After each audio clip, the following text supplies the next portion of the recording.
This Texas Democrat fled to Illinois to stop Abbott and Trump's allies from forcing through a gerrymandered map. Here's what he had to say. Texas Republicans have issued a warrant for my arrest for breaking quorum with my House Democratic colleagues to stop Trump's redistricting power grab. Governor Abbott has even threatened to vacate my seat, to remove me from my democratically elected position as a Texas state representative. Yesterday, Trump asked his FBI director, Kash Patel, to send in federal agents to come find us. Texas Attorney General Ken Paxton sparked outrage, telling supporters to hunt down Democratic lawmakers who fled the state. Rhetoric critics say crosses into inciting violence. Here's his exact words. And Ken Paxton put up a tweet asking his followers to, quote, hunt us down. My colleagues and I are here in Illinois at what we thought was a safe location, but this morning a bomb threat was called into our hotel. My colleagues and I are safe, and we have one message: we will not be deterred. Because this is bigger than us. This is bigger than any one politician or any one political party. This is about whether the people, Democrats, independents, and Republicans alike, can change their government from the bottom up, whether they can elect the candidates of their choice, whether they can hold powerful people accountable. Let me explain. Usually, state legislators adjust district boundaries at the beginning of every decade to account for population changes after a new census. That's called redistricting. And my Texas Republican colleagues already did that in 2021.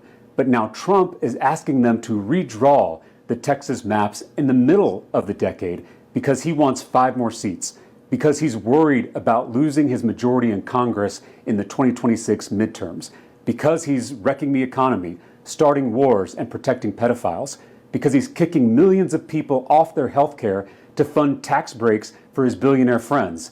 So he's trying to shield himself from the voters. He's trying to shield himself from accountability. But to pass these new maps, a certain number of legislators have to be on the floor of the Texas House to conduct business. That's called a quorum.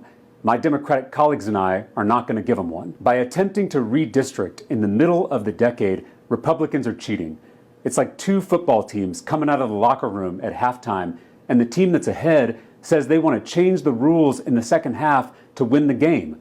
It's cheating, plain and simple. And if they're going to cheat, we're not going to play. We may not be in Texas, but we are fighting for our constituents. We are fighting for free and fair elections in every community. Because when politicians draw their own lines, when they draw our districts into these crazy shapes, when they crack and pack communities of color, it's called gerrymandering. It's basically politicians manufacturing the outcome they want. It's politicians insulating themselves from the will of the public. Politicians shouldn't choose their voters. Voters should choose their politicians. Both political parties gerrymander, Democrats in blue states, Republicans in red states, but not this brazenly, not this discriminatory, and not in the middle of the decade in an effort to rig the upcoming election at the direct request of the President of the United States. This is not an issue of party, it's an issue of power. People in power want to stay in power, and that's what the Republican Party is doing right now.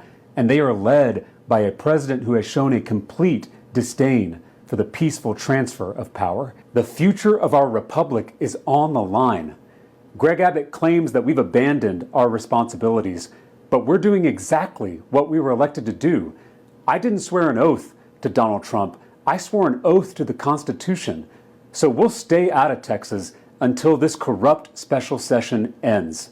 We'll be here in the land of Lincoln, which is appropriate because Abraham Lincoln broke quorum as a state senator back in 1840 by jumping out of the window of the Illinois state capitol.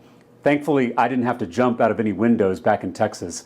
We're participating in a long American tradition of standing up to bullies, of speaking truth to power, of civil disobedience, of good trouble.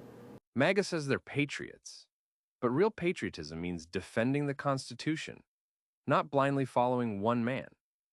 Going after lawmakers for using the democratic process isn't patriotic. Follow for more news they don't want you to see.